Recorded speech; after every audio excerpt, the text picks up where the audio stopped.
Dahil sa wala tayong mga content, mag-haul na lang tayo ng pinamili ko sa Alphamart. Alphamart, ito naman ito. First,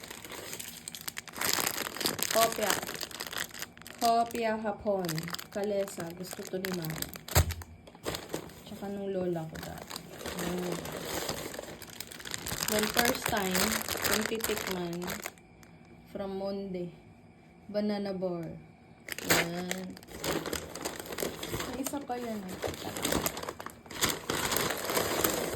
Ito naman isa. Cheese bar. Tikman natin kung measure wrap. Tapos bumili din ako nito. Pure coconut. Sabi pure. Pero natikman naman na namin.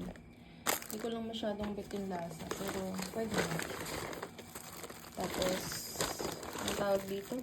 Petchay. Gamitin niya bukas sa ginataang tilapia. Ayan. At saka, hey, si Mogo Mogo. My favorite. Mogo Mogo. Coconut flavor. And that's it, guys. Ha ha ha.